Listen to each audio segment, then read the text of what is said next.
Right then everyone, hello and a very warm welcome to you as you join me once again for another live stream from my channel HEMR Railway.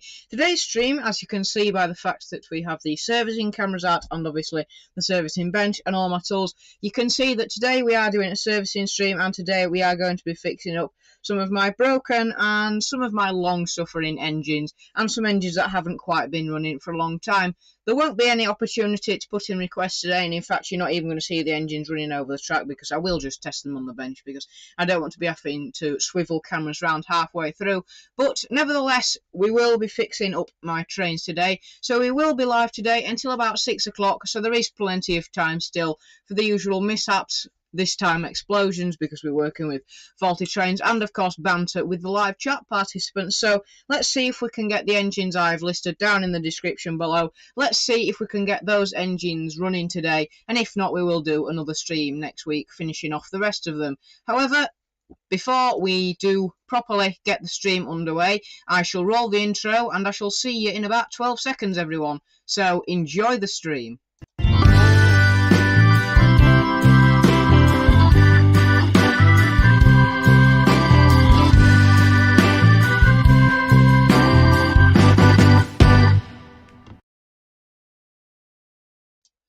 Right then, we are using a little bit of a different camera setup today, as you can see by the fact there's no green wire going across the shot. I haven't actually got my headphones on today simply because I've got wires everywhere. I've got two extensions out, I've got lamps, soldering irons, phone chargers, which is what this is, webcam leads everywhere. So I have decided not to use the normal headset that I use on the microphone. So I am using this camera, is the microphone I am using today. So this microphone, which is pretty much straight in front of me, or this webcam, will actually be picking up my voice. So please just let me know how the audio and video looks. Video looks alright on my phone, so I'll show you the cameras we've got. So we've got this overhead view today, and we have the close-up servicing cam. I won't really use this that much, apart from when I'm showing you details. But yeah, that's our setup today. So please do let me know how the audio sounds, because I haven't ever used the microphone on this webcam before. In fact, give me 1 minute and I'll have a little check myself.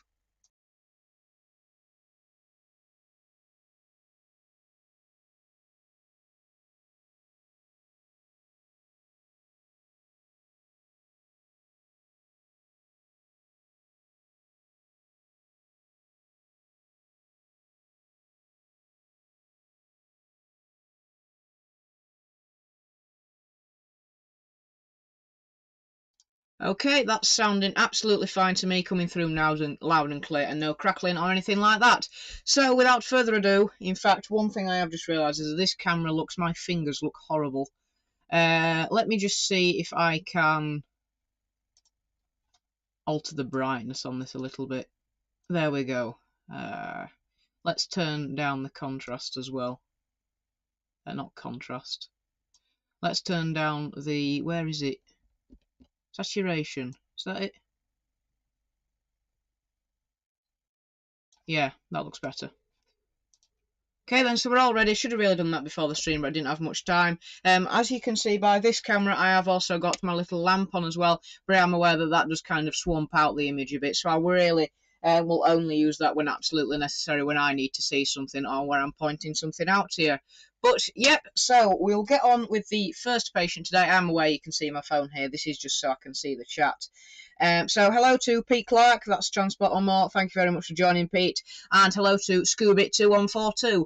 Just before I get started, before I forget, you do need to get your entries in for my naming the station and naming the 3 main running lines competition. So entries close at the end of tomorrow. I said entries close on Sunday the 3rd. Depending on how many entries we've got, how many extra entries we've gained from this stream, I might actually extend the deadline. But so far we haven't really got that many entries, so I'm hoping to change that this stream. So if you haven't yet, submit your entries down in the description below. In fact, down in the description below you will find all the relevant links. You'll find the link to my naming the station competition and naming the 3 main running lines competition. So if you haven't yet put your ideas in, please do go down into the description below and submit your ideas for naming the 3 main running lines and naming my station that is where I'm whacking my hand on right now. Remember, if you do enter into both competitions, you do have a higher chance of winning because you have more entries. So yeah, get your ideas down in the description. Well, find the links in the description and do submit your ideas so that I can pick one, or pick one for the station and one for each of the main running lines. It might not be from the same person, but please do go down into the description now, fill out your entries, get your responses in. Think of some good ideas. Remember, my layout is in the Yorkshire Dales. Sensible names only, please. And obviously original ideas, not you've copied off anyone else. But please do go down into the description right now and submit your entries, because entries will close tomorrow. This is where I say at midnight, but I don't stay up till midnight. So anyway, soldering iron on. Can you see that LED? I wonder if you can see it. Can you see it on? I want just saw a little flash then. Ah, yeah, you can. Anyway, so first patient is Flying Scotsman. Now, this train's not been running right for a long time, and if I flip it over and give it some juice, let's try not to appear in the shot here. Turn on the power supply, which is just a controller down there. If we give it some beans, this is where it works absolutely flawlessly, isn't it? And I show myself up. But if we give it some beans, so we'll clip. If you ever see my hand doing this, it's because I'm changing the camera. But if we put some power onto the back, and if we touch it to the isolated brush, it doesn't work. Now you see there nothing. You can probably just see some sparks as well. Yeah, absolutely nothing. Rotating the... Oh, a little bit of movement there. And the light came on as well. So rotating it round, yeah, and these wires are starting to get warm, which means there's a lot of current. So yeah, not going to do that for much longer. So yeah, no go. And I am using my beefy controller. This is the 5 amp controller that I'm on, my beefiest one that my granddad made. So yes, it's definitely not the controller and these old Triang engines just causing it to cut out. So we'll start off by fully stripping everything down. And I suppose it's a good time to say, if you do have any questions about servicing engines, then get them into the live chat and I can answer them for you whilst I am servicing the trains today. I think if you haven't gone into the description, the trains we're going to service today are the Flying Scotsman, which I'm doing, the Triang 040, which is next, then the Great Western 040, and then the Marklin 03.10. So yeah, after that we will either, well, we won't get through all those today, I don't think, or if we do, it'll just be somewhat shorter, a tiny little bit shorter than the other one. Kurt, thank you very much for joining. Saying problems with Scotsman. Yes, not quite sure what's wrong with it, which is why I'm doing the servicing stream today to get things fixed. Is my iron even up to temperature yet? Probably not. You've said also hi. Welcome to you, Kurt. Lewis Cartwright has said good afternoon. Thank you very much, Lewis. Thank you very much for joining. Good to see you here. I will say this, yes, I will say this every time somebody enters the live chat, but please do go down into the description right now and get your entries in for my naming the station / naming the 3 main running lines competition. Entries end tomorrow, and the more entries you put in, well, you can only put in one for each, but if you put an entry in for both, then you are more likely to win. So please, if you haven't already, do go down in the description and submit your entries now. I would like to see a flood of entries that have been entered after this stream, so that, you know, I've got a wider range to pick from. So if you haven't already, go down in the description now and submit an entry for the station and for naming the 3 main running lines. Soldering iron just needed tin in there. The end wasn't shiny, it was a bit matte and crusty, which is why the heat wasn't getting through. So that's that one unsoldered. These are just the lighting contacts, and the motor contact has come off with that as well. So we will start off by servicing the motor, so we can take you out. We can move that over there. Oh, I forgot something. We're not properly started yet, have we? Let's go. Now we started. Now the zest is open. It's a Sprite this week. No sugar free. 1/0 Sprite.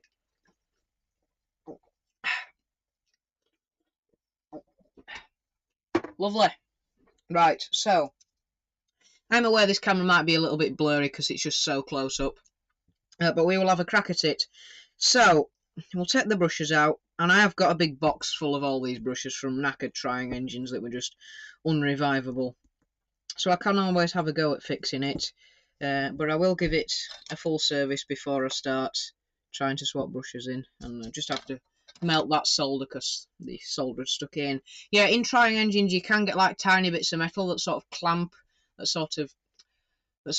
need to stop bringing them back here, bring them forward. You have sort of like bits of metal that sort of sit in the groove of these Triang brushes and sort of clamp them together, but I don't like them, and my soldering iron's always on when I am servicing engines, so I normally don't bother. I have just realised that my hands are now absolutely filthy, so I will get a cloth,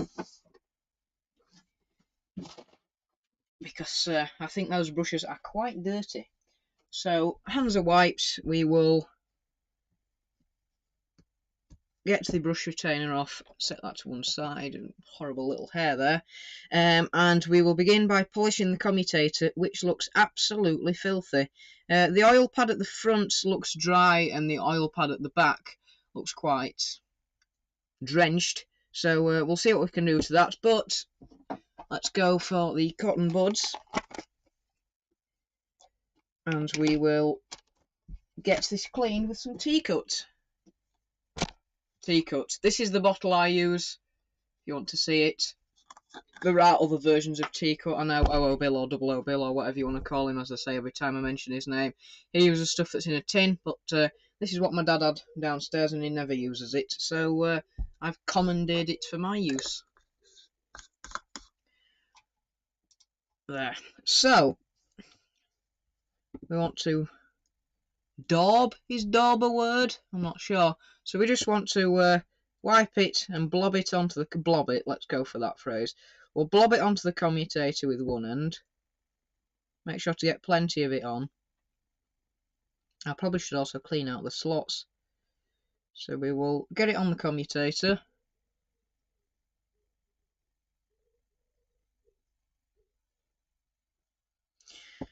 There we are.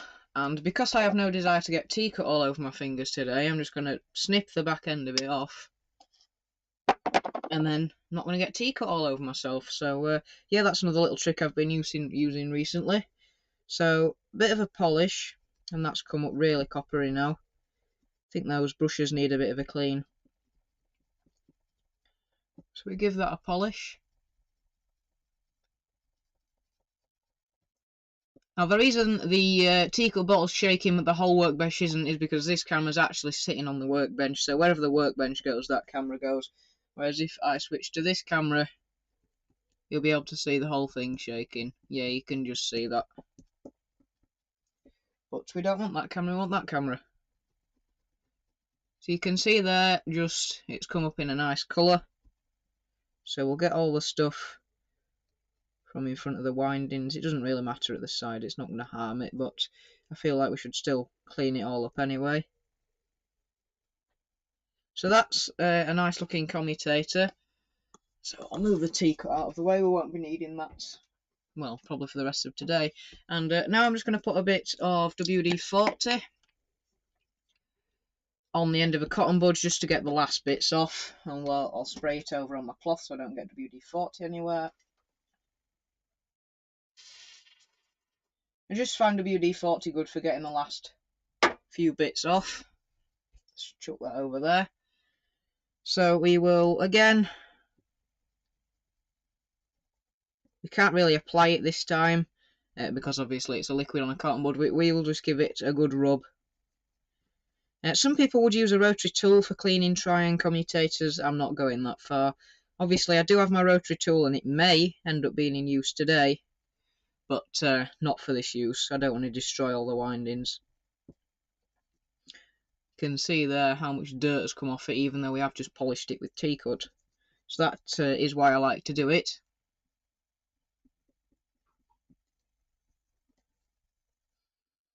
Other than this, there's not really much to do on these Triang motors, apart from clean the brushes, obviously. And now we'll go in with the other end to get all the WD-40 off.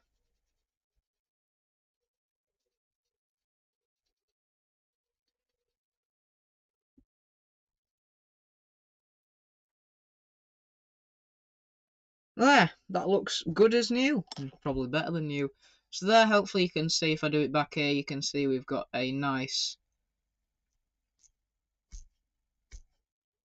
shiny commutator. So one thing to do is, if I can find my multimeter, I'll go for this camera view because you'll be able to read it. If I go for this camera view, I will test the resistance of the coils, because then we can work out if the motor's damaged or not. So let's see how I can do this. So we want resistance, we're in common and the resistance setting. So we're looking, if I short these together, do we get a reading? Yes, we do. So we're looking for, I think, 13 ohms, or if not 13 ohms, a similar reading between all things of all contacts of the commutator. So all I'm doing, if you can see on this camera, all I'm doing is just probing from one plate to the other. I don't want to show you this because you can't read the meter. So we will see where this is at. So first contacts, obviously there are only 3 contacts on here. That doesn't look right. I think a coil's damaged on this motor. I think a lot of my old Triang motors are going. Probably because the people who have fixed locos off, or people who have given Triang locos to me, haven't looked after them. So you've got half an ohm there. That's not good. Next plate, just spinning it round. 5.4 ohms. We are on ohms, aren't we? Yes. And next plate, 5.4 ohms. So we've got a damaged winding on here. If I'm not mistaken, yeah. So we've got half an ohm between this one and this one. And then from the last one we tested to the next one, if I'm making a good connection, which I'm not, is 5.4 ohms. Then from the one we've just tested on the right, 5.3, 5.4, that's absolutely fine. And then background, half an ohm. So yeah, I'm pretty sure that's damaged, but we have had a helpful comments just come through. Scooby, oh, somebody's, you can't see this because it's too bright, but somebody's ringing me. Go away, because that's not anyone who I know. Scooby said, clean the slots first before testing, mate. Yep, I should have ideally done that. So we will see if it does make a difference. We will clean them now, and then we will test it again. So somewhere I had, is it in here? Somewhere I had a toothpick, but no, I think they just bent to easily. So we will use my smallest flat-bladed screwdriver. Got to be very careful with this, so I'm not going to do much talking. So we're going to stick that in between the coils and just gently scrape them out. As long as you go with the slot and don't go against it, you'll be alright. Try and get that slot as well. You won't be able to see this because I can barely see it. Second reminder, do remember that if you haven't submitted your entries for my competitions, do go into the description, click on the links. They are not malicious links. I would not do something like that. They are secure links. They're just a Google form. Your email address is not collected, which is why I've asked you to put your name in so I can identify you. Your email address and personal information is not collected, unlike some people who use forms for competitions. So do get your entries in, because entries may close tomorrow if we do get some entries today. If we get enough entries today.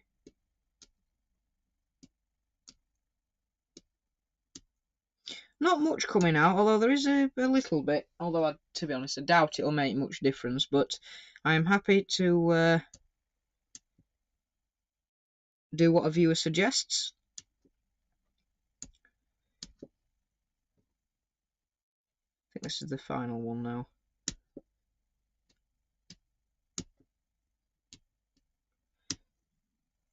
I've got a text message now. It's a voicemail. If it's a scammer, I'll ring him back later and have some fun. So that's the... I think that's all the slots cleaned out. So now we'll just get the cotton bud and some WD-40 again. Try and use the one we used last time. I'll just use that one. So more WD-40. And we'll just clean off the tiny little bits of carbon that's come out. It's not really that much. Negligible amount, really. But you can see it, so we will clean it off. And we'll get a cleaner looking cotton bud for the end. Lewis Cartwright says, I submitted a name for your station. Thank you very much, Lewis. Much appreciated. Do feel free to enter both. Although if you can't think of a name now, maybe just be having a think in the back of your mind where you're watching this for the 3 station names. So do submit one in both if you can think of one in both. I've been hearing a crinkling noise for the past, how long have we been live? 26 minutes? 20 minutes actually. And I've realised it's the Sprite bubbling. But let's have another drink.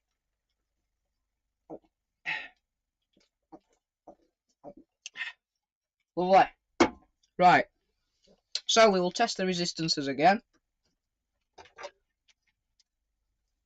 I've had another voicemail. I thought I got rid of that text. No, turns out I didn't. Right, power on. Yes, I like this meter.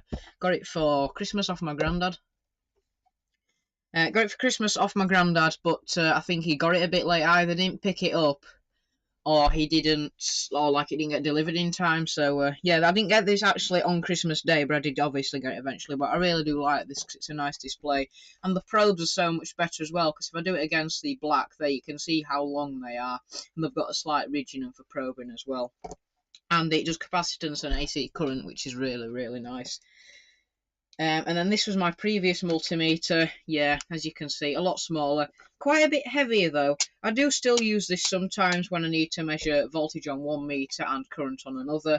But yeah, this was my first multimeter. Nothing wrong with this at all. It's just not got as many features. The main thing I didn't like about this one is it's really designed for the people who don't know what they're doing. It's got the smallest probe ends that aren't good for probing anything. You know, if I was probing mains voltage, which I would never do, I know not to stick my fingers on the end of there because I'll get electrocuted. But, you know, these are sort of designed for the people who can't be trusted but want to use a multimeter. The probe ends are just so small it was useless. So if you get a multimeter, get one with the long pointy end like I've got there on the one that says OL. So we'll test again. We're on the 200 ohm range. We've got both plugged in. And we will go... If I can wedge this down in this little gap. Sorry, excuse me. Right, so we'll go from one to another. Aha! Cleaning the slots has made a difference. Well, I'll be. Note to self, clean the slots when you're servicing a Triang motor. I haven't serviced a Triang motor for a while. And I don't think I've cleaned out the slots in any others I've serviced, so I've learnt something. We've got 7.1 ohms, 7.1 ohms again, so that's absolutely fine. And the final pair, so if it's dodgy, this should be the one that's broken. 7 ohms? So it might just be 7.0, 7.1, 7.2, yeah, so that is actually really quite close. We'll just go around again just to make sure it's not fluking. Scooby has said it's normally 7.9 ohms, so we are 0.8 ohms off, but I mean, as long as they're all about the same and they're not that far apart, which they're not, they're literally within 1 decimal place now, everything seems to be okay. So I can do a quick calculation to tell you the motor stall currents, because when the motor's running, the magnetic fields are changing, and thus the actual calculation you do with resistance on the coils and the voltage supplied to the motor, when the motor actually starts spinning because of the magnetic fields and stuff that I don't even understand, the actual current does drop when it actually is rotating. So we will do a quick calculation. This is just the screen where I can see the chart. So yes, that is my home screen there, Training Whitby. So we'll go to calculator. So voltage is current times resistance. So that means current is, if I dull this down, you might actually be able to see it. So voltage is current times resistance. So that means current is voltage divided by resistance. So at full whack, this is 12 volts divided by 7.1 ohms, which is 1.69. Can you see that? 1.690. So I'd say that's acceptable for a stall current of a Triang engine. So yeah, that doesn't seem too bad, because last time I did that calculation, it was around 2.5 amps.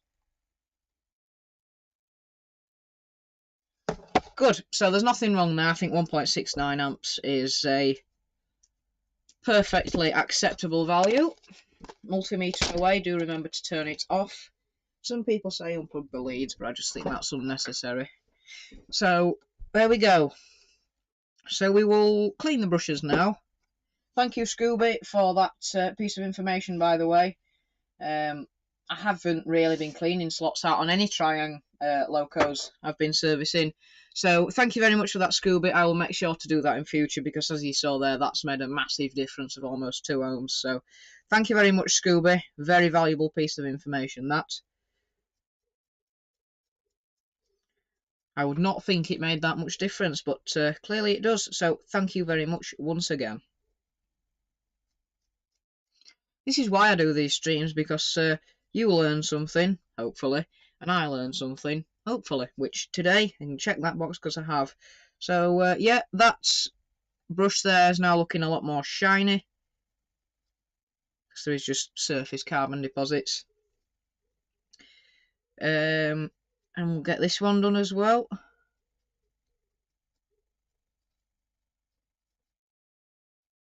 Yeah, that one's looking a lot more clean. Lovely. And let's just check. You won't be able to see this, but they do look evenly worn, so it doesn't mean that anyone's going to be catching on the slots. So that's good. Another drink of Sprite.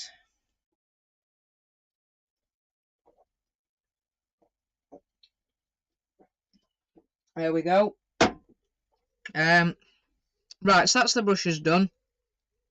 I will get a bit of tea cut. Where's the brush that I had tea cut on earlier? I might as well reuse half of these cotton buds, because there's no point wasting loads of them. That's the only thing. I wish somebody would invent reusable cotton buds, because I kind of feel guilty about throwing a load of them away. But I suppose they're made of paper and metal, so they are sort of recyclable. Because they do have a metal stalk in the middle, I think. On the main line, Jaden, thank you very much for joining. Very good to see you here. Bonjour, George in chat. Sorry I'm late. There's no problem with that, Jaden. But thank you very much indeed for joining. Got tea cut all over my jumper. Jaden, you might be able to learn some things from this stream. I remember a while ago you said tips for servicing. So here are your tips for servicing. I don't need to remind Jaden about my subscriber competition, because Jaden has submitted his entries. Jaden, can I just ask you a favour, or in fact anyone in the live chat, if somebody joins, will you just please remind them about my station naming competition and my 3 main running lines naming competition? Just remind them about that for me, please, Jaden, or in fact anyone in the live chat, because if I miss them, if I'm engrossed in rotary tooling or soldering or anything like that, then I might miss it. So if I don't say it and somebody joins in the chat, can somebody in the chat, either moderator or viewer or Scooby or anyone, just let them know about my competitions? Because I do need some more entries. But Jaden, I know you've already done yours. I'm just sandpapering this now so we get good contact to the back of the brush. I don't need to do the other one, so one will be really shiny, the one on the left. Excuse me. And one will be dull on the right, as you can see, because that connection is a soldered connection, so it doesn't matter. So there we go. So that's that one done. I will clean the back of... Let's use this brush as the connection for that. There we go. So we'll use this brush that goes onto the back of that one. So I will just give the back of it, which side? Yeah, the front of it, this side. Give that a little bit of a clean. Some people say you shouldn't use WD-40. I don't think you should definitely use it for lubricating because it's far too liquid and just goes everywhere. It goes everywhere when you spray it out the can. But I think it's fine for cleaning parts myself. There is some debates about whether it does damage plastics. But yeah, I don't think it does. I used to lubricate trains with WD-40 and it hadn't done me any harm. So we will... I'll put the lid back on the WD-40, otherwise I'll accidentally whack it with my arm and it'll go everywhere. Come on. Can't get the tube down the bit of tape I've put on. Oh, for Pete's sake. So the original bit of tape on here was just awful. Just kept coming off, so I replaced it with a bit of electric tape, which seems to do the job. So we'll set that off to one side, and I'll get the 3-in-1 out. Now, I would normally do this with an oiling pen, but my oiling pen doesn't really gush out that much oil. So we will put a very small amount of oil on the front oil felt reservoir. Some people say you shouldn't use 3-in-1, but I haven't had a problem using it for over a year now. There's the little top. There we go. So, yeah, it's just manufacturers trying to get you to buy their specialist oil that's supposedly better, but in fact isn't, and is actually probably worse. So that's the one I cleaned. Doesn't matter which way around the insulating brush goes on, because I can just solder the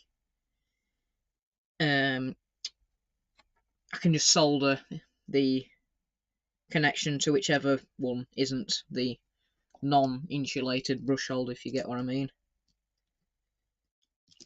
It can be a bit of a pain getting this back on.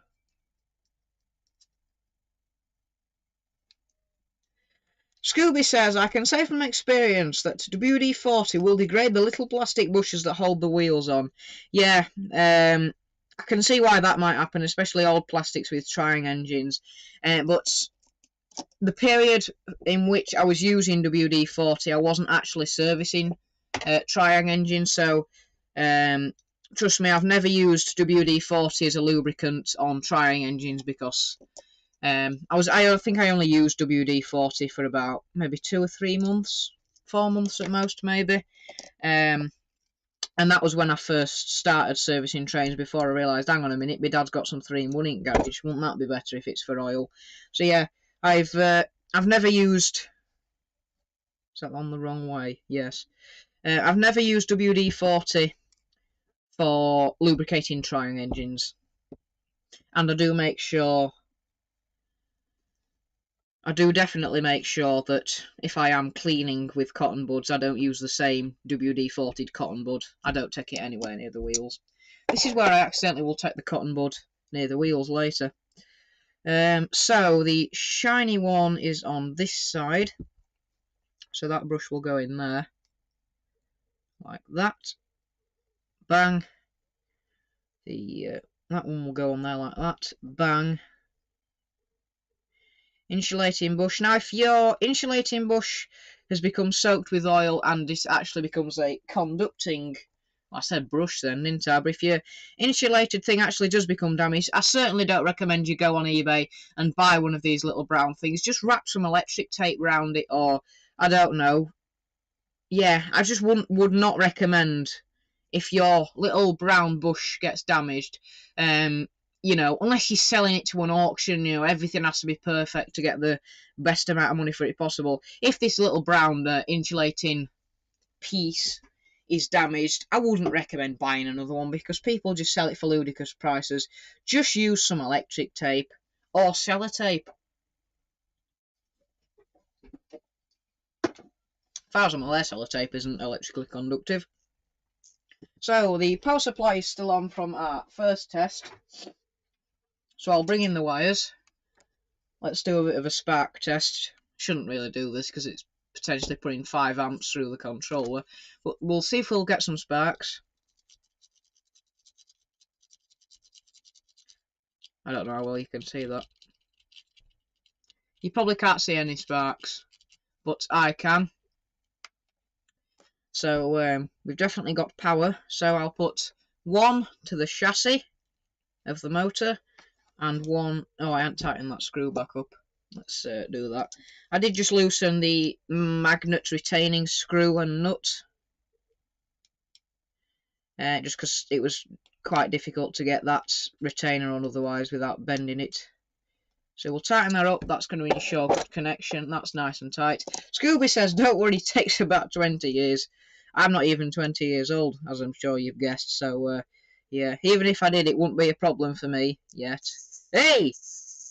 Oh, I'm not getting a good connection. Let me clip it on.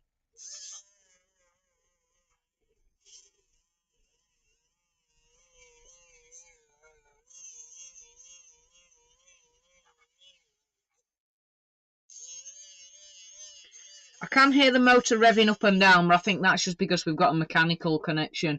We haven't, well, you know what I mean, we haven't got a soldered connection that's permanently on. I think it's just the wiggling of me moving this about. If I hold it on, then it doesn't rev up and down. So yeah, I think that's just the brush, the alligator clip resistance. But yeah, I can feel the motor vibrating. That's spinning pretty strongly. I don't think there's anything wrong with that. We'll now reverse the connection just to make sure it go in reverse, because I think one thing with this, and in fact actually my Triang 040, which we will be doing later, I think one problem with that was it wasn't going reverse.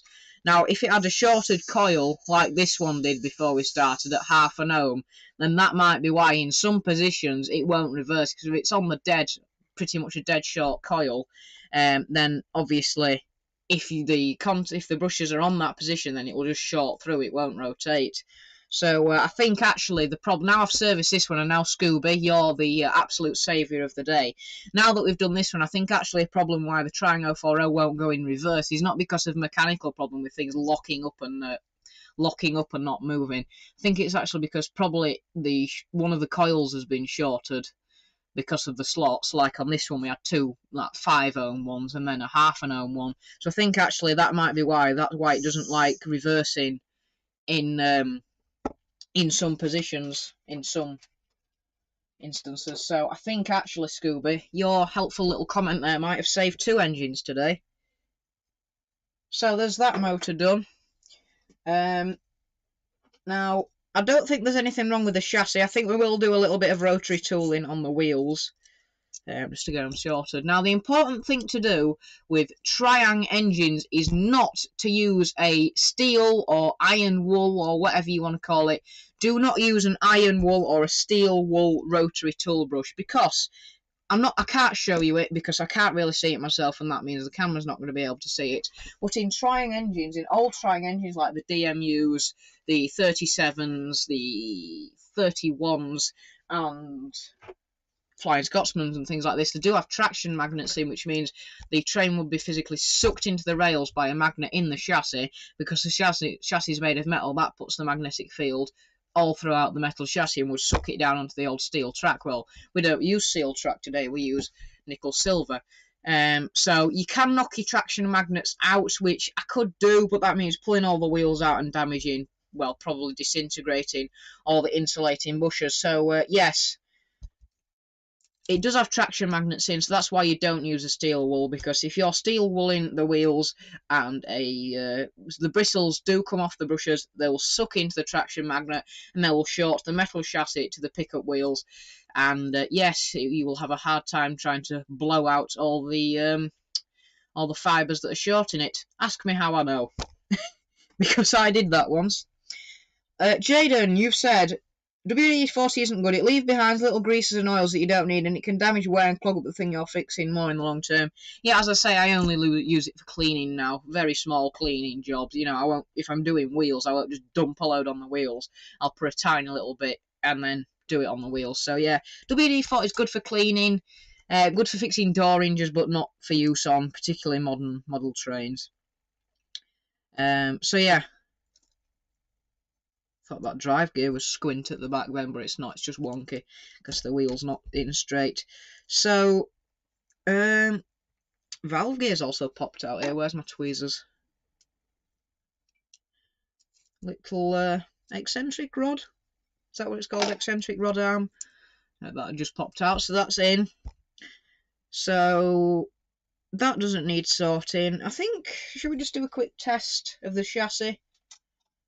We'll do a quick test of the chassis. We will see this bulb light up there, the firebox glow, if we are working. So we'll go straight onto the metal chassis because that's conductive, really good for testing that, as these triangle engines. And we will clip it onto, in fact we will touch it onto the wheels here. Is the bulb lighting? No, of course the bulb's not lighting because these two aren't connected to the motor, you silly fool. Oh, crikey. The bulb's lighting now. Yeah, so that's why, because the bulb gets its power from the motor contacts. So yeah, should have remembered that. Made myself look like a bit of a fool there. I do agree with what you mean by Jaden.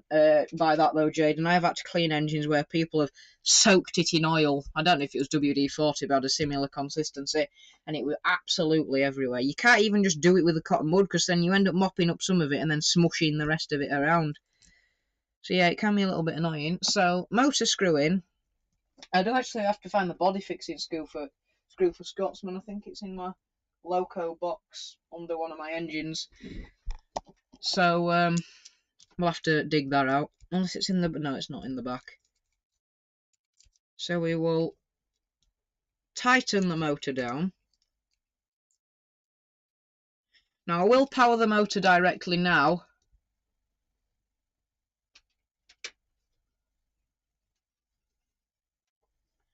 Just to make sure the motor's fine in the current state it is and it's got the oomph to turn the wheels round.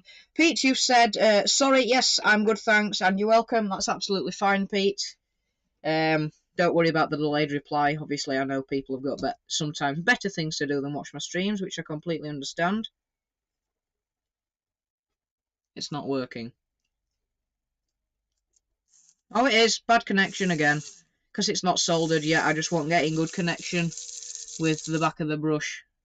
I think I was actually touching that wire rather than the brush. But thank you for saying that, Pete. Yeah, that's absolutely fine. And again, reverse the connections just to be sure.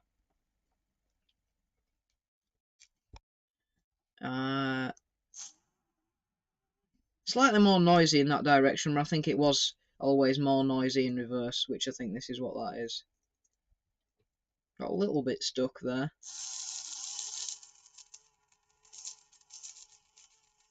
Okay, so that's working absolutely fine. So we'll just have to make sure the pickups work now.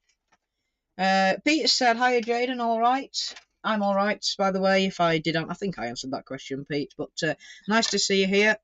So we want the pickup wire going to the isolated wheel, and we want this wire here going to the bulb. So give that a little bit of a shimmy. That's... ow!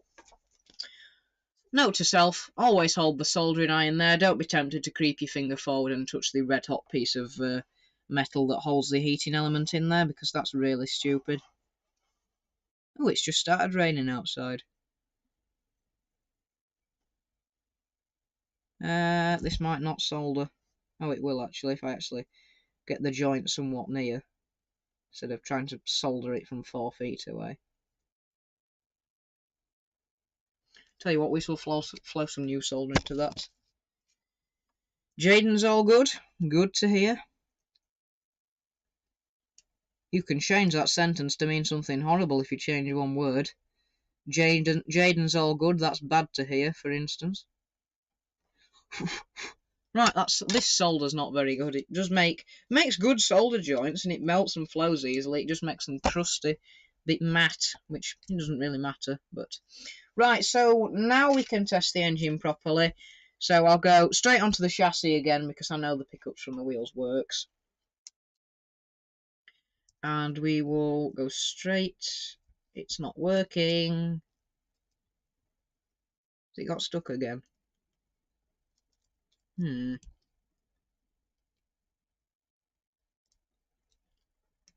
I know why. Yeah, that's one of the other problems I had to solve last time.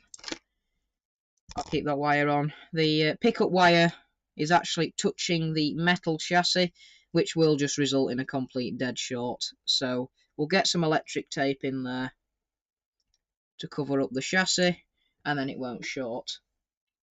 That was one of the problems I thought was wrong with this engine originally. But that's that bit of electric tape in, so that should not be able to short on the chassis now. So we don't want 5 amps of current running through here, because that will not end well. So brushes are seated. Let's give that another go. Pete's doing good, and he says it's good to hear that Jaden's doing good. Absolutely. It still doesn't work. Blast. The bulb's not even lighting up either. Oh, God help me. I thought that was the problem solved. Let's try again. Where's the pickup? No, it's not having it. It doesn't work! This whole stream might just be fixing one engine at this rate. Okay, let's try.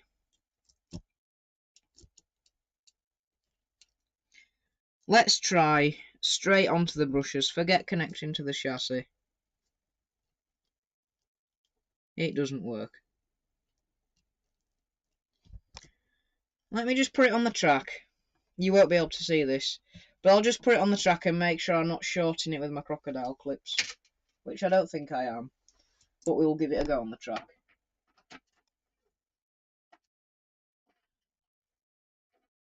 No, it's still shorted. Pete's sake. Sorry, Pete. And I thought that was fixed. That's annoying. Right, let's whip the pickup plate off. Let's change to this camera for a little while. Thought that was fixed. God damn it. That's annoying. Oh, it's really raining outside now. That is not fun.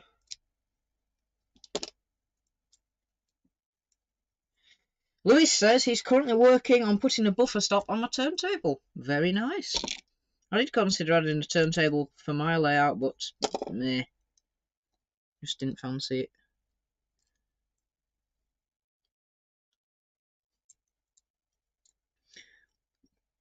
Well, I can't see anything immediately obvious. So if I try powering the motor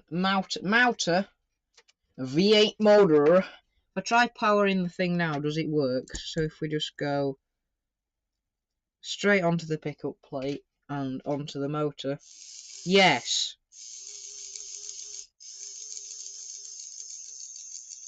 Odd. Is it that stupid contact at the bottom of the pickup plate shorting again? If I put it in now, does it work?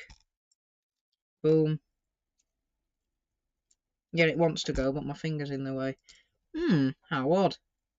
Is the pickup plate shorting on the metal chassis? Sound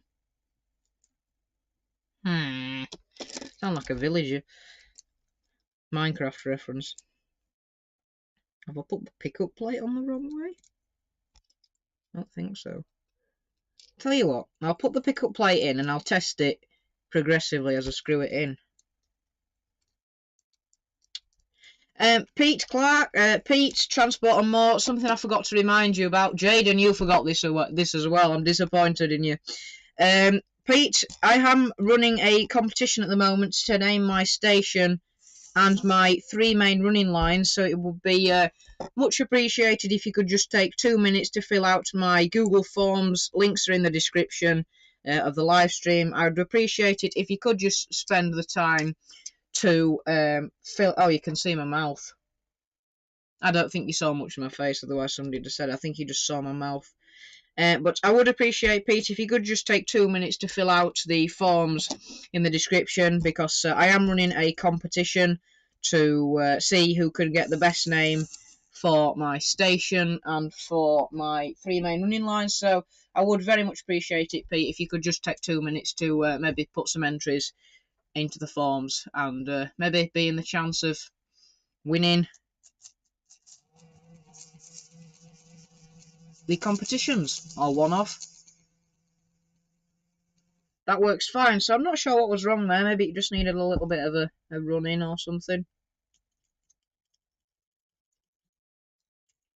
I think we're having a dodgy connection again. Yeah, it's just because this... Yeah, it's because this wire. Just because I'm pushing the brush away with my... I think it is. I think it's because I'm pushing the brush away with my crocodile clip. Yeah, it's just because I'm dislodging that brush with my crocodile clip. There's nothing wrong there. So a quick test on the track, just so I know it works. Obviously, you won't be able to see this, but I can indeed report to you what happens. So, quick test. Here we go. I could do it on this line down here so you can see, but that controller's not beefy enough at all. You can probably hear the noise, though. And in reverse...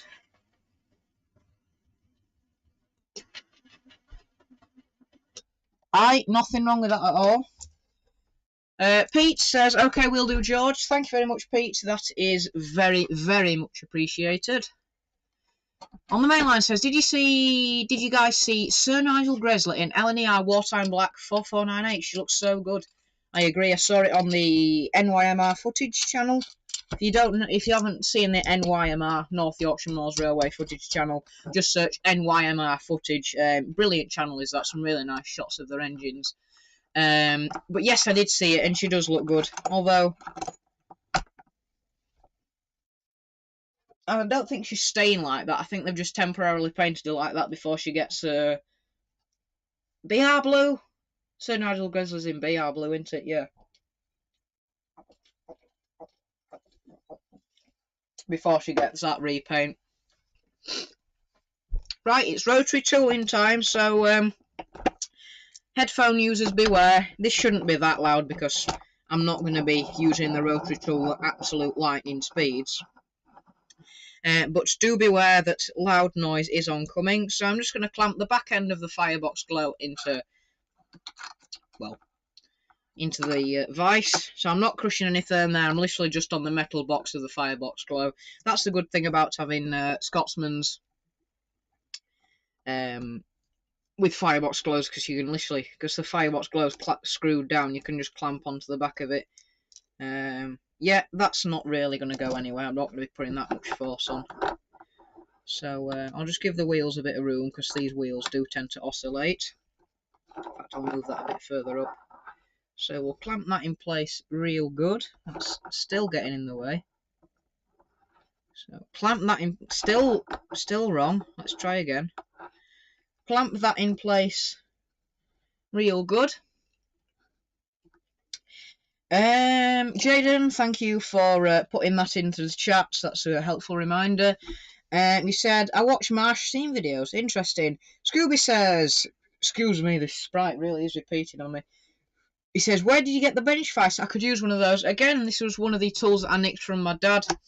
I nicked the 3-in-1 and the teacup from my dad. This is just a vise my dad had in his shed. It's just a little vise my dad had in his shed. I believe you can get them from Hornby. Hornby sell them on their website, but the best place to get them is Lidl. Now, this one was from Lidl. I think Parkside do it under DIY modelling vise. So I think if you search that and keep checking in Lidl, Parkside, which is Lidl's tool brand, sell this as a DIY model making vise. So yeah, I believe this one is from Lidl. So like Lidl, Aldi, places like that do these. They are really good little vices. And they do come with a pipe clamp function as well, which is good for clamping circular things. I did think I might be able to clamp my rotary tool in it and be able to move the workpiece round my rotary tool. But the rotary tool's far too thick for it. Jaden says, yes, BR blue, but a preservation society painted her into black. He says, I don't know, I think she's staying like that. I think you're right, actually. I think she's staying like that for a little bit, just while she can. I think while she gets tested, probably. And then I think she's going back into BR blue. Right, headphone warning, headphone warning, headphone warning. Rotary tooling will commence in 10, 9, 8, 7, 6, 5, 4, 3, 2, 1. And ready for the most underwhelming noise ever. So we will be doing a bit of rotary tooling. So if you have got headphones, you have been warned. Nah. Forgot to power the damn thing. I can't rotary tool stationary wheels.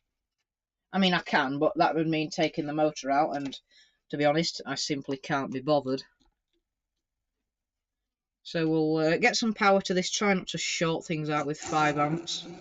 We'll turn the... oh, bleeding hell. Ah! We'll turn the power down a little bit, because I think that might be just a little bit too extreme. Where's the knob? There. Just a quick job we'll be doing this for, it won't take that long, so... little bit of rotary tooling.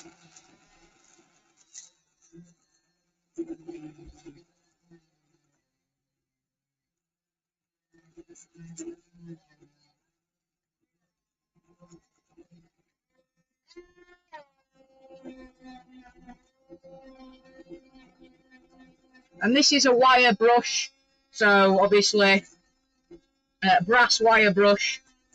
Brass is a non-ferromagnetic metal, which means the fibres, if any do come off, aren't going to be sucked into the traction magnet. Do the flange.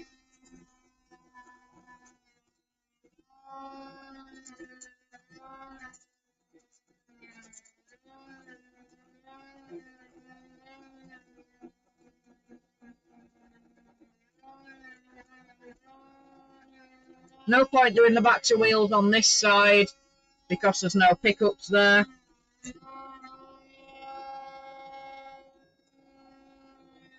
I'll just do a quick polish of the middle wheels. They don't touch the track, but it's just presentable. Just a pause because Jaden says he has to go now. He says, very sorry, stay safe, take care, and goodbye. That's fine, Jaden. Thank you very much for joining. Nice to have you here. Thank you for your input, and see you later. Thanks very much for joining. If I've just turned this off by unplugging it from the track. I've just got the crocodile clips hooked onto the track, so we'll commence the rotary tooling. But yeah, have a good afternoon, Jaden, and take care.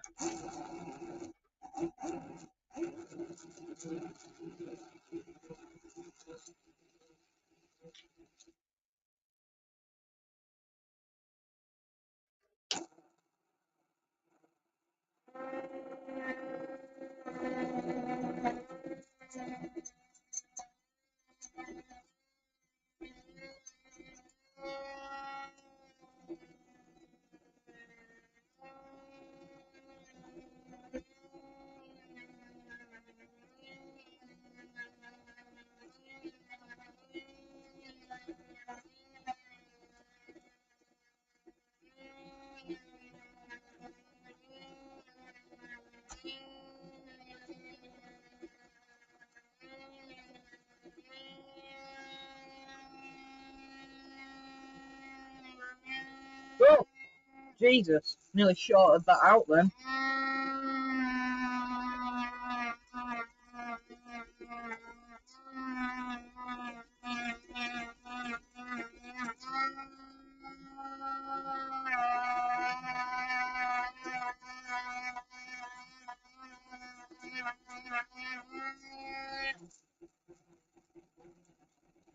Where's the flipping...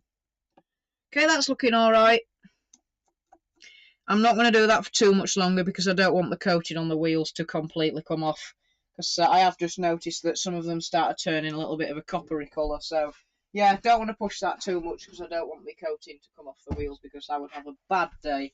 Now, just to finish off, because obviously that wire wheel has touched a lot of different wheels in the past few weeks while I've been testing it, so obviously there will be some dirty residue on the wire brush, so I will now just clean it off with some WD-40 and a cotton, yes, that. I did say earlier, I don't get WD-40 anywhere near the wheels, forgetting that that is how I clean wheels, so a bit of a hypocrite there, but rest assured I'm not slipping down here with it. I literally only just touch it to the tops and wipe it straight off, so a little bit of wheel cleaning. And Scooby, in the meantime, has said, got my station name in the hat. Thank you very much, Scooby. So, tiny little bit of wheel cleaning now. I'll be very quick, so I don't want WD-40 going anywhere near these plastic bushes.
Yeah, when I said the coating were coming off the wheels, it was actually just the filth coming off the brass wire brush. I think some of the colour of the brass or something might have got transferred over to the wheels along with the muck. But after that cleaning, the wheels have come up shiny again, and they're not that coppery colour. So, yeah, note to self, that coppery colour is just the brass and the general muck, because, as you can see, wrong camera, as you can see there, they're not coppery anymore, and they're lovely and shiny. So, note to self, wire wheeling Triang bushes for a short amount of time doesn't remove the coating like I was slightly concerned that I was doing there. It's just the filth coming off them. Quick test on the... front bogey! Yeah, that's why I took it off, because that gets in the way. Front bogey back on.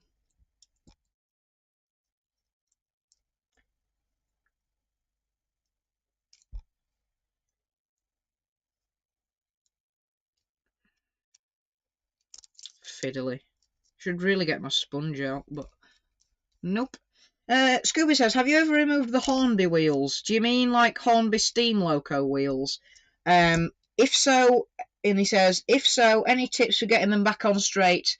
No, unfortunately, I haven't. I mean, generally, if the manufacturer's been clever, not being stupid like Hornby has been recently, they will put little splines on the wheels, which means if you do try to put the wheel on the axle squint, the splines will sort of realign it. So, no, unfortunately, I haven't.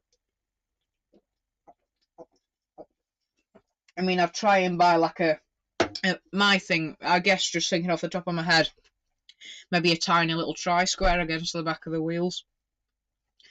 Or just I don't know really. But no, I haven't, unfortunately. Sorry, I can't help you with that one.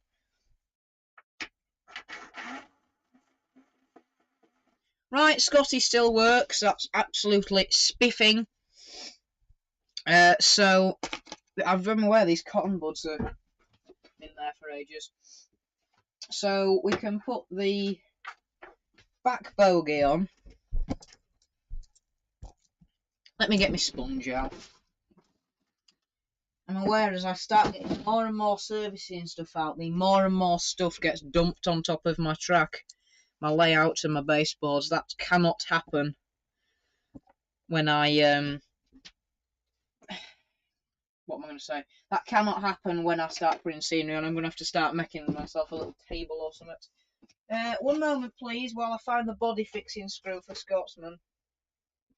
Because it's probably under one of my steam engines in this drawer. I have found the 9F's coupling hook, which has fallen off again. Ah, there it is.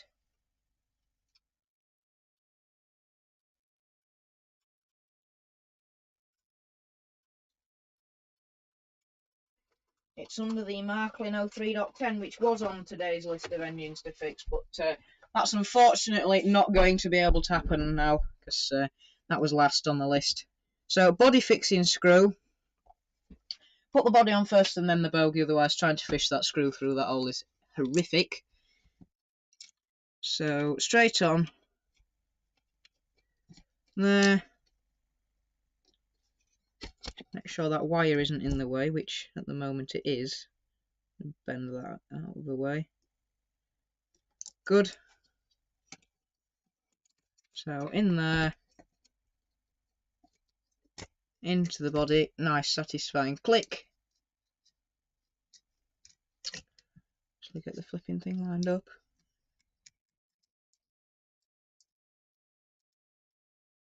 Is this even the right screw? It's one of the two screws I've got. Let's throw that over there. Yeah, so that's gone on. Scooby says he's just re-wheeled an old 060. It's really tricky getting them on perfectly straight, even with new bushers. Interesting. I know Bill has taken apart his old Scotsman, completely taken it to bits, even the wheels. Because he says it's just a thing where one day it runs fine and the other day it's running like a snail. The train now doesn't work. Oh, I know what it will be.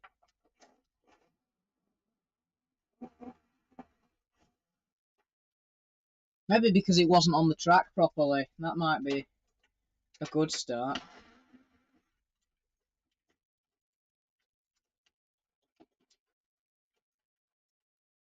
Oh, come on.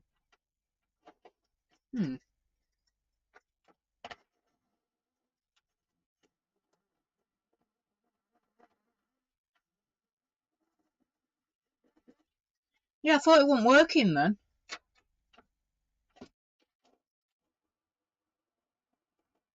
Yeah, that's fine. Thought it wasn't working. I thought one of the brushes had got like bent out of the way by me putting the body on. But no, it was just I couldn't put it on the track properly and one of the bogies was shorting across the track, so that's fine. I won't bother cleaning the unpowered wheels on Scotsman today. They're not too bad, and plus I have other engines to fix.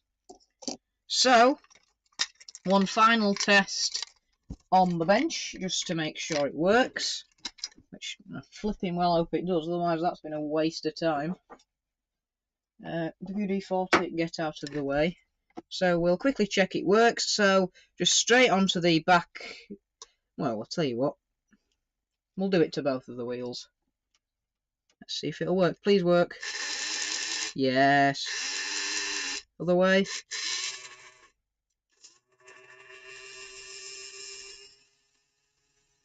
Lovely, and that started getting faster already, despite not being running for more than 3 seconds there. So yeah, that's absolutely fine. Scooby, thank you very much to you. You have revived this motor, and probably the reason why all my other motors weren't working, Triang motors anyway, is probably because the slots weren't cleaned out. So thank you very much for that, Scooby. You are the saviour of the day. I'll give you the fictional and uncreated top commenter of the week award. Thank you very much, Scooby. Your help is very, very valuable. So, Flying Scotsman, that's one down. So, if I go back onto my agenda, I can delete that off my order of fixing list.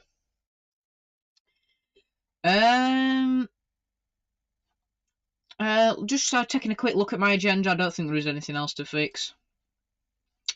Anything else to say? I think I've pretty much mentioned everything. So, on to the Triang 040. So, this should be a very similar process to the Flying Scotsman. Very similar motor and similar mechanism.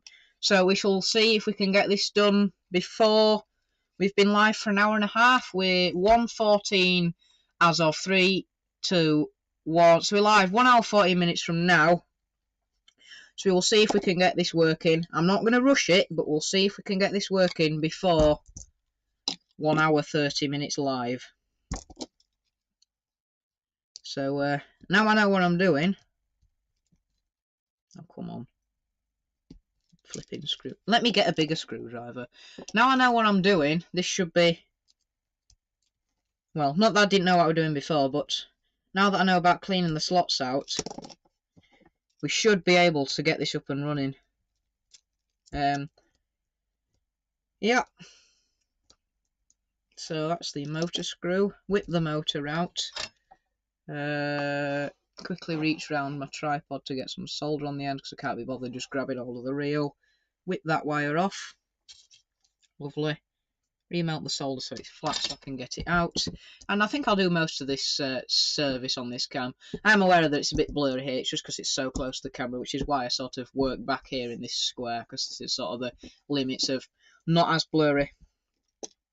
I don't know if I read this comment out, but Scooby said, "Well done, George. Nice service there, mate." Thank you very much, Scooby.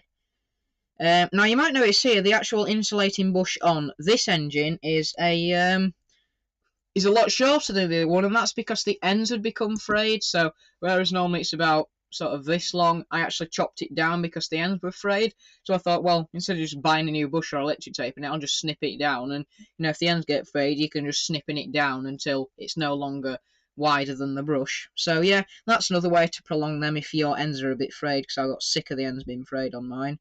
Commutator doesn't look as bad, but I can tell that the slots are still covered. I won't take this brush arm off, I'll just sand it in place this time. So, cotton bud, T-cut time, OO Bill, double O Bill, whatever you want to call him. I need to stop saying that. But, cotton bud and T-cut. Wipe off the excess, whip it round, make sure I don't stab myself on that. Cover myself in T-cut.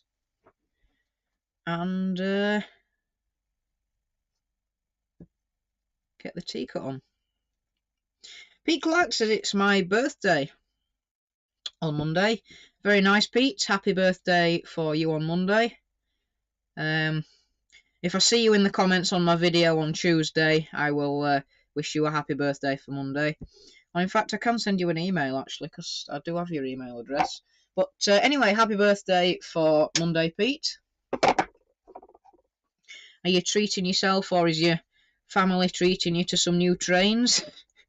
Or trainers, or football training sessions? I'm just relating everything to trains at this point that's got the word train in it.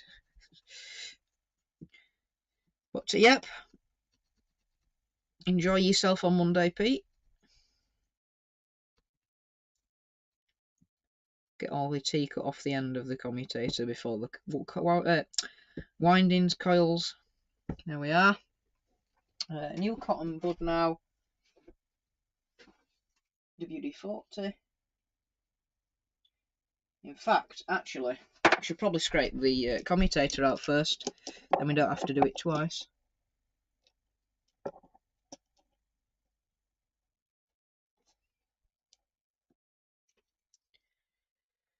So turn it round. No, we'll have it the original way. Then I can hold the worm. So I won't do the measurements before and after because we know it makes a massive difference. Oh, a lot of crap came out then. That's all the crap out of that one. Wipe the end of the screwdriver.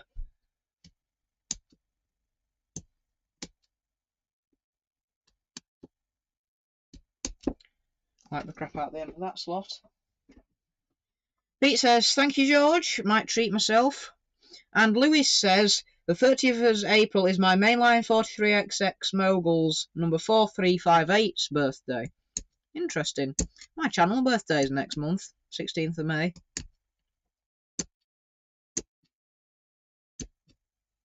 That's all the crap out of that one. So we will still do the test at the end, just because I really do want to make sure it's okay. So WD-40 now for the final polish. You'll be pleased to know that this is the last Triang engine I have to fix on my list. So I am thinking that because of maybe a possible short by the carbon in between the slots, that might be the reason why this engine, as I said earlier, doesn't like to go in reverse. Whichever way round the engine is, either facing forwards or facing in reverse. A quick spin of the worm now just to get the moisture off. There we go. Save that cotton wood for later because it's not that dirty. Sandpaper.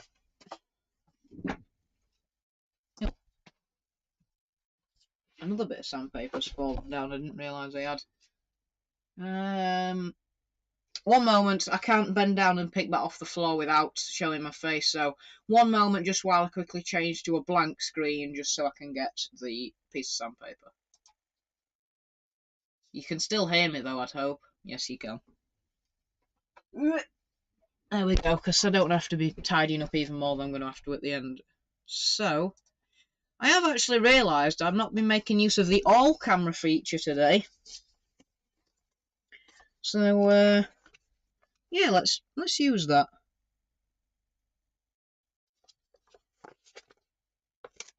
I'll rip a bit of sandpaper off. It's just been useful to have one camera showing rather than both, because I've been showing you things a lot today, haven't I? So, but yeah, for a little while I'll have both cameras on, so I don't have to worry about changing camera. We've got 10 minutes to get this engine working. Not technically 10 minutes, because I said I'm not going to rush it, but let's see if we can get this engine working in 10 minutes. The wheels on this engine don't need cleaning. Well, they don't need wire wheeling anyway. They just need all the gunk cleaning off from when they got wire wheeled. Right, that's that brush holder looking nice and clean. But yeah, so this is before I realised that wire wheeling left a load of gunk on, so they just need all that coppery coloured crap cleaning off them and it'll be alright. So that's that. Brushes. Brushy adornment. Ha ha ha, football team. Brushes, because it's like brushes of a train, but also brushy adornment football club. Ha ha ha, I'm very funny. Let's get this cleaned up.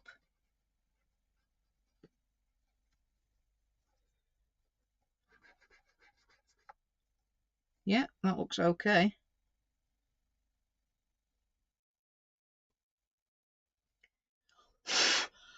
I'll just blow dry that one. Yeah, that looks fine, a lot cleaner. This one, bit of a rub.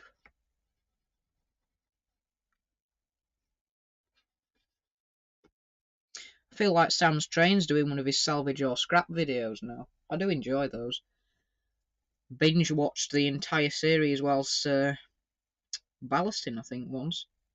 I sort of have videos on in the background. So that's the train. That's the motor oiled. Yeah, that's spinning freely, so there's enough oil on there. I think I oiled it not long ago anyway, when I thought it were locking up. So that's that done. So the back of that brush arm doesn't need cleaning up. So I will simply just pop that in on that one, and we'll pop this one blast. It's fallen out. Scooby said face on cam, mate. Okay. How much? Hopefully not that much. I just sort of have a tendency to lean in forwards. Whoops. Bit of a boo-boo there then. Hopefully not that much.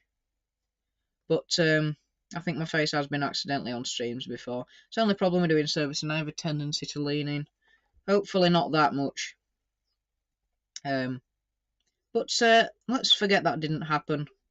Because unless you watch the entire stream back to front, you're not going to remember when it happened, really, are you? You're just going to think, oh, that were a nice strain. Yeah, I understand that, Scooby. I don't want to show. I you know, as you said, I try not to show my face. But if it does accidentally happen on live stream, then I just sort of have to live with it. If it happens on a video, then obviously I can edit it out, and if I didn't edit it out, then that would just be irresponsible of me. But if it happens on a live stream, I sort of just consider the fact that it's live and I can't really do much about it. But yeah, so I try not to put my face on a live stream as well. However, if it happens, it's happened and it's my fault. Fair bit of arcing on those brushes then. I'm just going to bend them backwards a little bit, try and press them more tightly. Alright, and spring the brush spring off as well. Why don't you? Yeah, why don't you?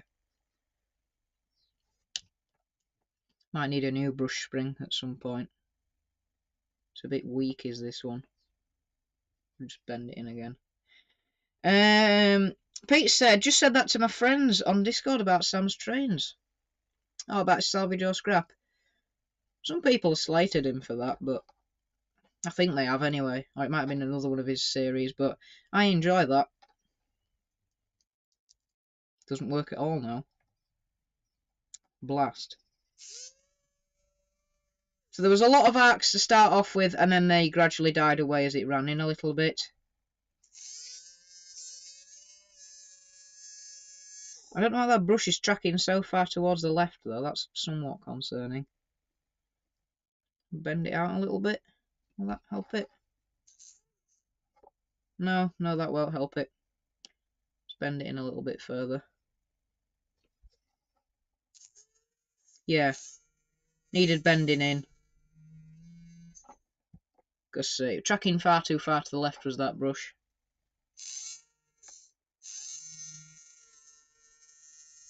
It's like on a belt sander when you've got your tracking wrong and it just slides off the end.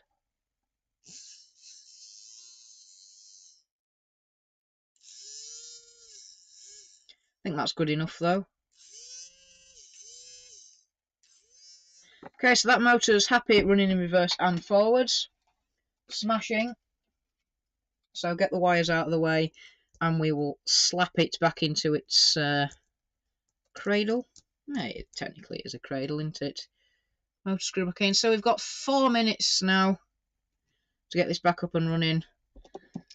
I'm sure, well, I suppose wheel cleaning doesn't count as running because I suppose that's just securing the fact that it will run properly. But, yeah.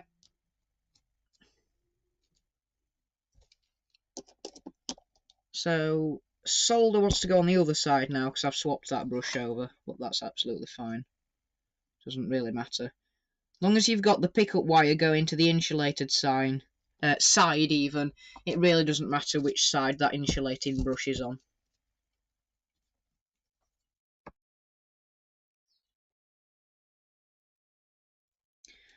Although I think it does in Triang DMUs and 37s because they have I think they're arranged slightly differently to the steam engines because their mechanisms a lot more difficult to service. Boom, there we go. We'll check if that works. I'll just check it on the track.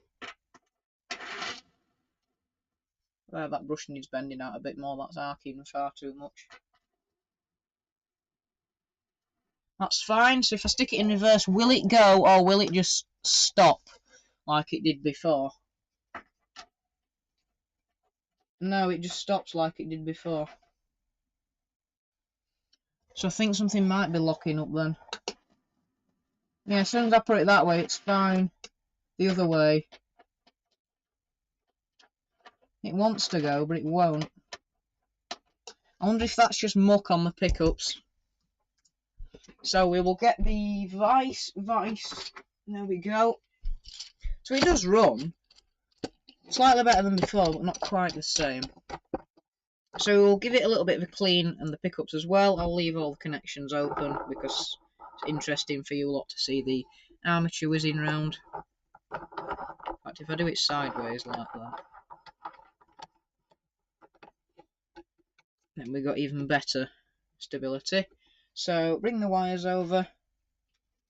If we give it a clean, I might need to adjust the pickups on the bottom because I did recently put a fresh pickup plate on. Good thing about this is, oh no, actually it doesn't matter. I'm just going to say some random stuff there that didn't make sense. I can actually just connect it across the capacitor and it should work. They're not shorting, are they? I'll just push them together to make sure. I might have got it the wrong way. That might be the direction it doesn't like. Make sure. No, go that way. No, go that way.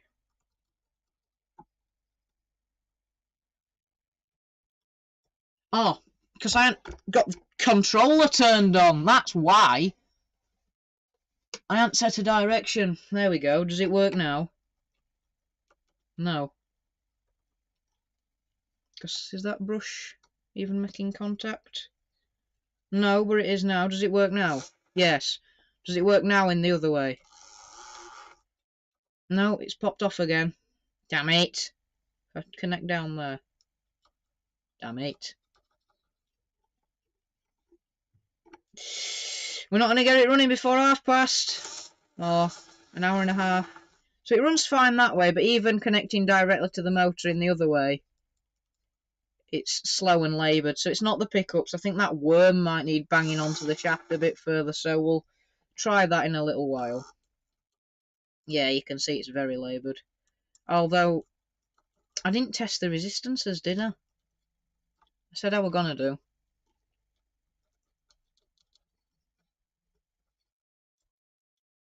That stupid brush keeps jumping out. Yeah, it doesn't like that way. Doesn't like. What's up with it now? Come on. Flipping brush! Stop jumping out. Bend you back in a bit more. Right, let's try that. No, it's still coming out. Right, if I do it the right way, are you going to behave?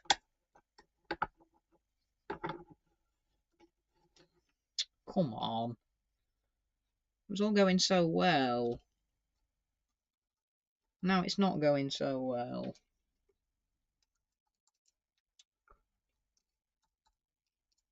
You stupid. Alright, because that brush has popped off now. It's all going to complete pot, is this? Come on.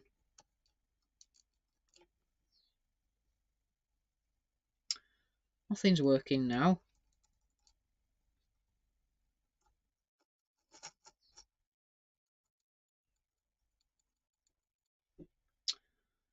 Christ on a bike.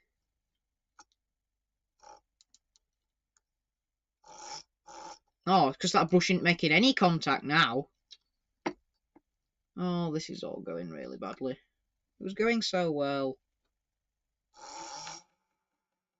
Yes! It's going! Just. No, it's not. Yes, it is. Right, I think we're going enough just for a wheel clean, and we'll have to do a bit more of an inspection. Things on the floor again.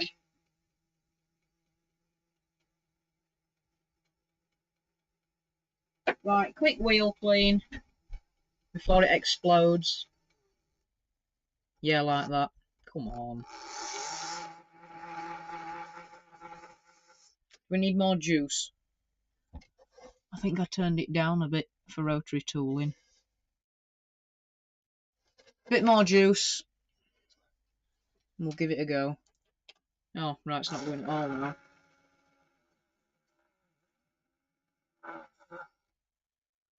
I think the coils are dodgy. Yeah, I can't even service this as it is. Right, we're going to change the motor, I think. I'll do a resistance test on the coils first, though. Because that is, as far as I'm concerned, is a fully serviced motor. So we've got about 15 minutes before I'm going to have to go. I don't have to go, I could push this a bit longer. But I don't want to really make it a 2-hour stream.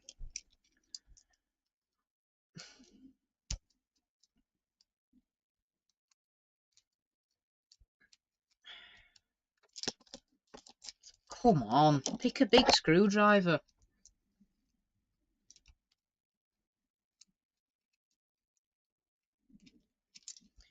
Right, come on, let's see if we can get 2 engines working by the end of today.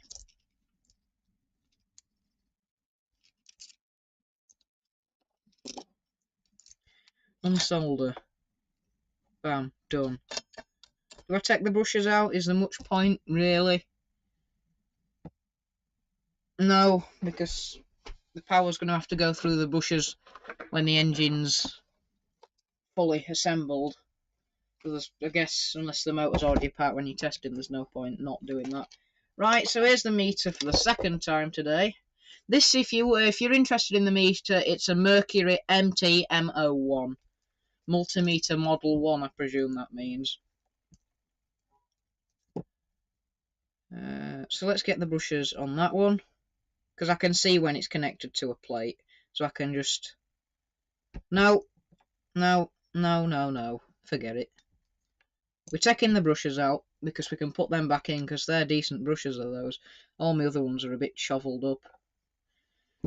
Right, now we'll do the test. Let's go for an all cam. I forgot about that. So we've gone for an all cam. So we'll test across the coils on the 200 ohm range. That's plugged in. That's all good. So first coil, 7.5 ohms. That's fine. Next one, 7.6. That's fine. That's only 0.1 ohm. Away. Next one, 7.4. Next one, 7.4. Next one, 7.5/4. Next one, 7.5.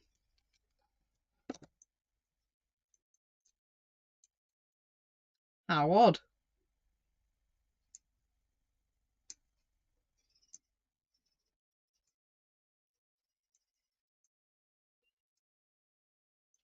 I wonder if it is the worm that's getting locked up. Where's my hammer? Because I am aware that just giving it a slight tap can help it in some cases. I'm going to have to move the workbench to get to my hammer. I'm going to give it a slight tap because I am aware you can push these worms on, but you can't pull them back easily. Or at all. Even with the proper kit. So we'll move back to this camera. So we will see if we can just give it a slight tap just to see if that helps. That hasn't moved.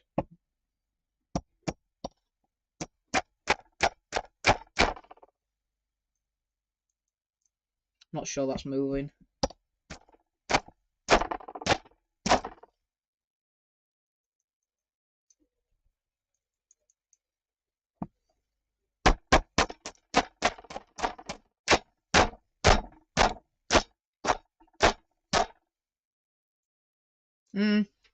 That might have moved a tiny bit. Let's see if it helps. It might even have just recentered it slightly. Yeah, that's probably definitely not the way you're supposed to fix these things.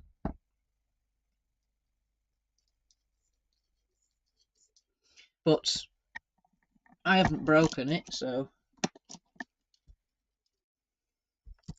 maybe the pickups are pressing too tightly.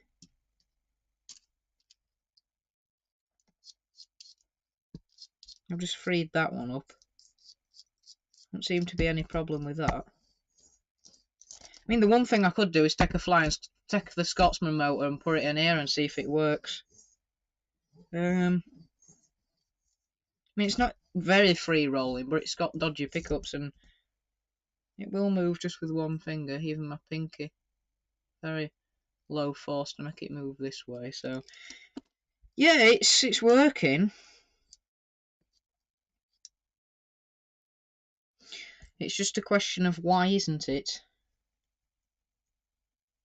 when it's fully assembled?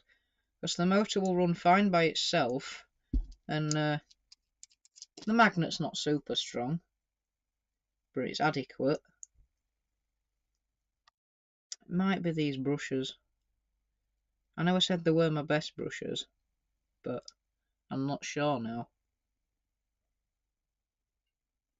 This spring's also not the best, by the fact that it just pops everything out of place.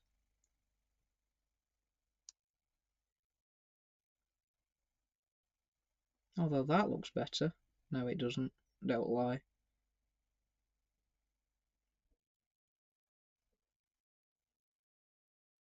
We might have to call that one there, folks. Although I'm not sure. Let me just see how this runs now. Motor only, I'm aware you can't see it.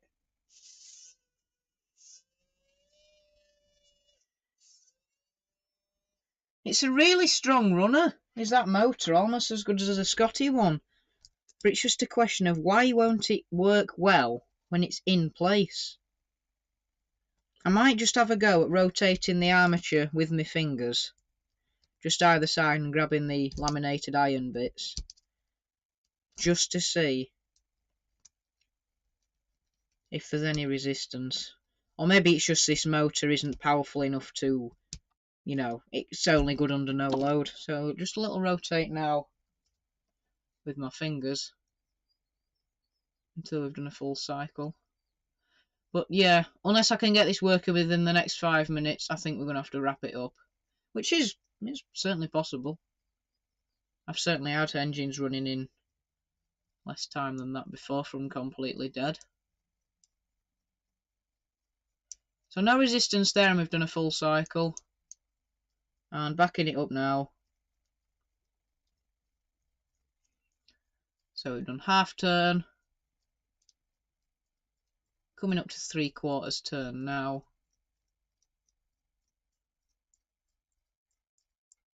And full cycle. Yeah, there's nothing wrong there. Let's try soldering that thing on again. It cannot possibly be the pickups, because it wouldn't run even just putting the power straight onto the motor. And it's not, I don't think it's the wire, because this wire came off another train, another one of my scrapped Triang engines, because they were just completely unrevivable without spending hundreds of pounds. So that should work. No, it shouldn't, because the wire's come off. It's not shorting. I can't see what's wrong with it. Right, that's on. Camera. Oh, we've already got the power on the track. Let's see.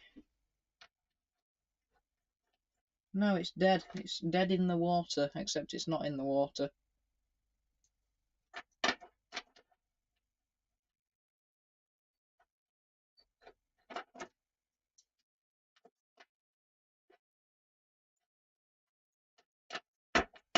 It's wanting to go. I can feel there's force on the armature, because when I force it the other way, it's slightly more difficult to turn. But it's not a happy bunny. But then in the other direction, as you can hear, it's fine.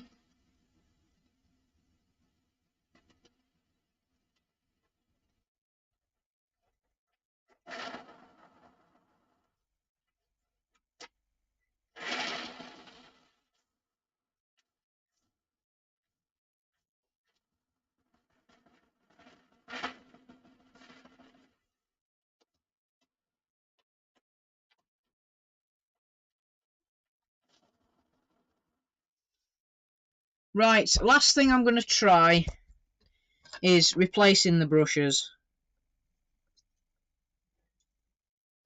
because that's honestly the only thing I can think of that's wrong with it now. Ow, that's hot. Yeah, because you've just been soldering it, you blithering fool.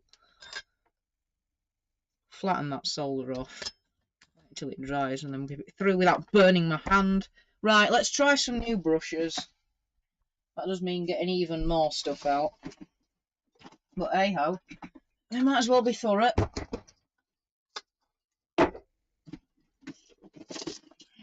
Right, boxes. This loft is an absolute mess, I'm telling you. It takes me enough on a running stream to pack all cameras away, never mind all this.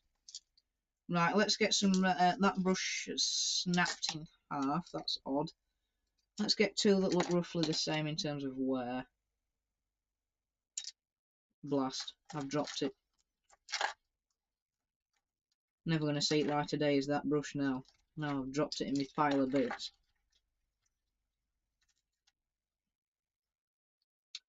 Oh, it's gone missing. Damn it. That brush looks like it's come loose on that one. That hasn't got a brush on it. That's just a bit of metal. There we are. Right, so if changing the brushes doesn't work, we are going to call this a day, because we are coming up to 6 o'clock. It is stream ending goodbye time for me. So those brushes actually look fairly clean. Those look like they've been cleaned recently. So we'll put these in. Hope to God that it works, which it probably won't. But we'll have a go.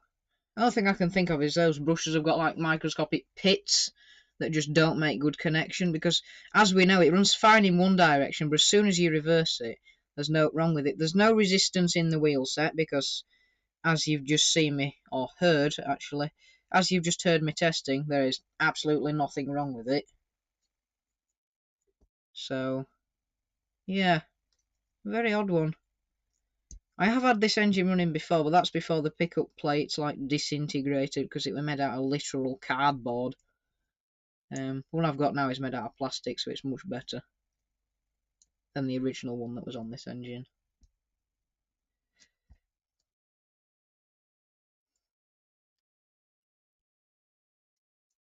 Right. No, it's come out. No. Yeah, this is probably going to have a new brush connector on it.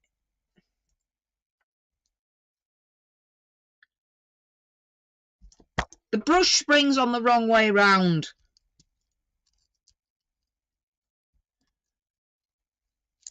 That might be one of the reasons why. That's why it's been popping off so much.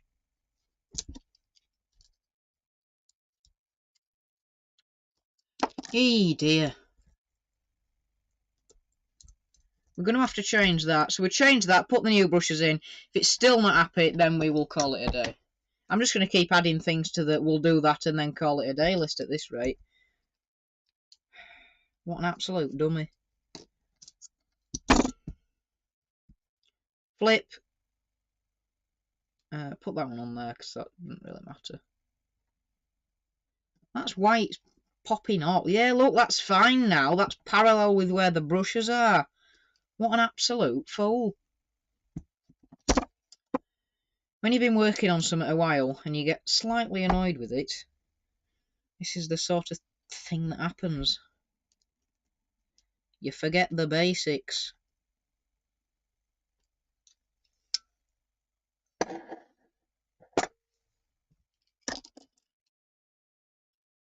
That's a really nice tight spring now. Right, we'll put that on the other one because that other one's the shiny one. So, we've tightened up the brush springs. We've flipped the brush spring round. And we're putting the new brushes in now. If it's not happy, then it's game over for this week, and we'll have a crack at it next week. But if still haven't done, I'll have all 4 engines running by the end of that week. I'm not going to force you to watch 3 servicing streams in a row. So onto the motor now. Slight bit of arcing there. Bend the spring back a bit.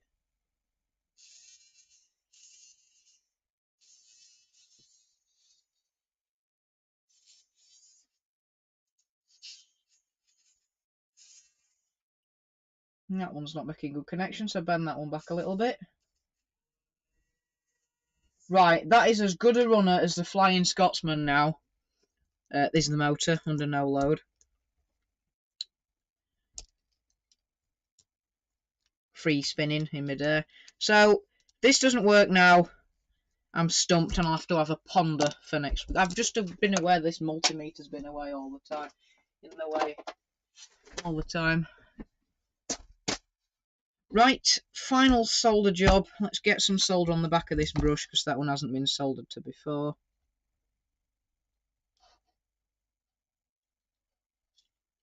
Can be difficult soldering to these contacts, but you just got to be patient and let it stick.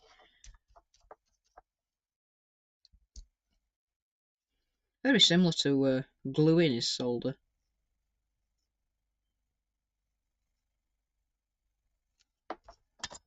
Right, final test. I will do this on the bench because if it doesn't work on the bench, it's not going to work on the track. So straight on to the chassis. That should be good enough. And onto the brush. Will it work? Place your bets. In one direction, yes. In the other direction, no.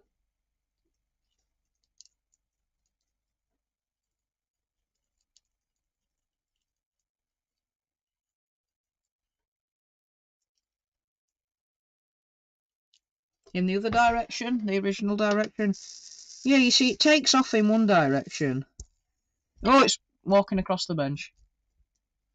I don't know, folks. Ow! It's giving me an electric shock. Does that mean the windings are short into the chassis? I mean, the coils of wire are technically inductors, which would mean that when the voltage is removed, the inductor, when the power is removed, the inductor tries to keep the current the same, so the voltage shoots up. And I guess if this brushes short into the chassis, because it's bending in the way, that might make it shock me, because that used to happen on mainline engines, because they were split chassis.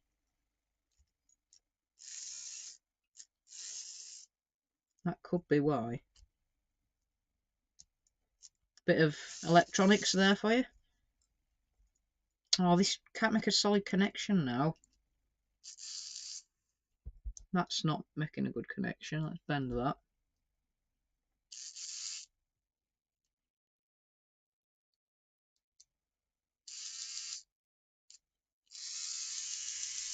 Right, let's change direction. Will it work? You can't even see it. No, it's not working in the other direction. So I'll have to have a ponder and a little bit of fiddle with that this week. And if I do find a way that I think might fix it, then I will get that done. I'll think of that and get it prepared for next week. So anyway, we are going to have to end the stream there. We have gone for nearly 2 hours today, but sort of addicting when you're trying to get engines to work. Might have to go for a completely different motor frame. Maybe, I don't know, the laminated bits of iron are whacking against the frames of the motor, or something's shorting. Let me try that, because I've just blown out a bit of metal. Maybe something's shorting. Nope, still dead in the other way. But anyway, thank you very much for joining me for today's stream. Thank you to everyone in the chat. Lewis Cartwright, Pete Clark, Scooby, On the Mainline or Jaden, the Model Shed. Yep, that's everyone. So thanks to Pete Clark, Scooby, the Model Shed, Lewis Cartwright, Scooby, and On the Mainline for joining me for today's live stream. Thank you very much indeed for watching, and thank you very much, Scooby, for that commutator cleaning tip. So, thank you all, everyone, for joining me for today's live stream. It really has been wonderful to see you all here today, and thank you all for your input, as always. I do hope you have enjoyed watching the stream as much as I have had running it, and as I always say, these weekly streams really are one of my favourite types of content to produce and make. Next week's stream will again be a servicing stream, and I will be scheduling that stream as soon as this one finishes. So if you want to save that and get the reminder set, then please do feel free to do that. If the engines that are in the list in the description from this week still aren't working by the end of next week, then I won't do 3 servicing streams in a row, and I'll just service them in my own time. But yep, next week's stream at least is going to be a servicing stream, and we'll see if we can get this pesky little so-and-so up and going.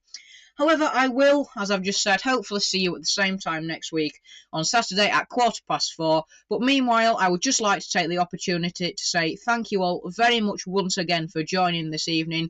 Take care and bye for now. Enjoy the rest of your week, everyone.